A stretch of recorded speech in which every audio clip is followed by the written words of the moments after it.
नानी बाई का मायरा। नानी बाई ने मायरा यानी भात भरने के लिए नरसी जी को बुलाया। नरसी जी के पास भात भरने के लिए कुछ नहीं था।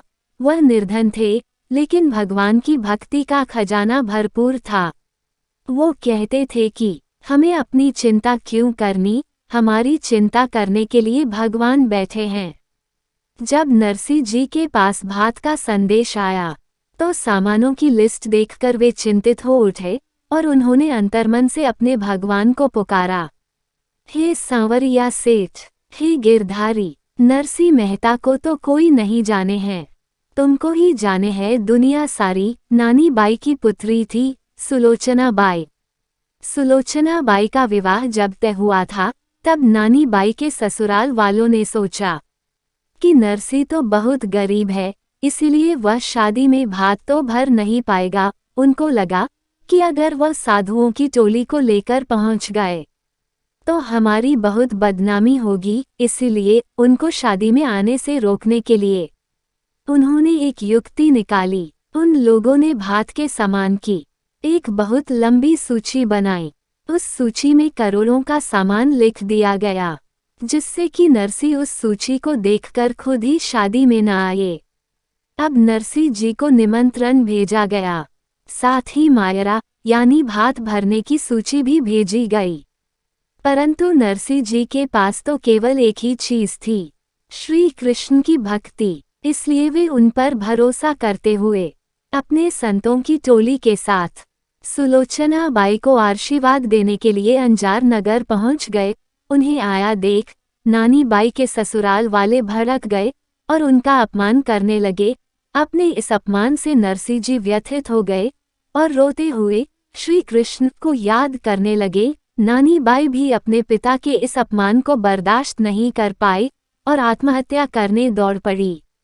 परंतु श्री कृष्ण ने नानी बाई को रोक दिया और उसे यह कहा कि कल वह स्वयं नरसी भक्त के साथ मायरा भरने के लिए आएंगे। दूसरे दिन नानी बाई बड़ी ही उत्सुकता के साथ श्री कृष्ण और नरसी जी का इंतजार करने लगी और तभी सामने देखती है कि नरसी जी संतों की टोली और एक सेठ जी के साथ चले आ रहे हैं और उनके पीछे ऊंटों और घोड़ों की लंबी कतार आ रही है, जिनमें सामान लदा हुआ है। दूर दूर तक बैलगाड़ियां ही बैलगाड़ियां नजर आ रही थी। ऐसा मायरा न अभी तक किसी ने देखा था और न ही देखेगा। यह सब देखकर ससुराल वाले अपने किए पर पछताने लगे। उनके लोभ को भरने के लिए द्वारिकाधीश ने 12 घंटे तक स्वर्ण मुद्राओं की वर्षा की। नानी बाई के ससुराल वाले उस सेठ को देखते ही रह गए और सोचने लगे कि ये सेठ कौन है और ये नरसी जी की मदद क्यों कर रहा है। जब उनसे रहा न गया तो उन्होंने पूछा कि कृपा करके अपना परिचय दीजिए और कहिए आप नरसी जी की सहायता क्यों कर रहे हैं।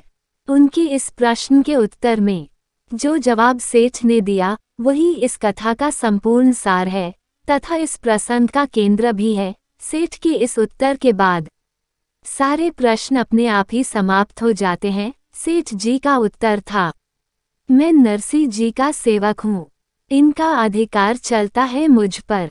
जब कभी भी ये मुझे पुकारते हैं मैं दौड़ा चला आता हूँ इनके पास।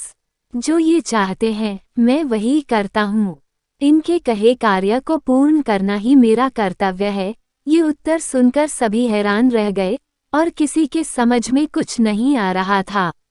बस नानी बाई ही समझती थी कि उसके पिता की भक्ति के कारण ही श्री कृष्ण उससे बंध गए हैं और उनका दुख अब देख नहीं पा रहे हैं, इसलिए मायरा भरने के लिए स्वयं ही आ गए हैं। इससे यही साबित होता है कि भगवान केवल अपने भक्तों के वश में होते हैं। बोलिए श्री कृष्ण भगवान की जय।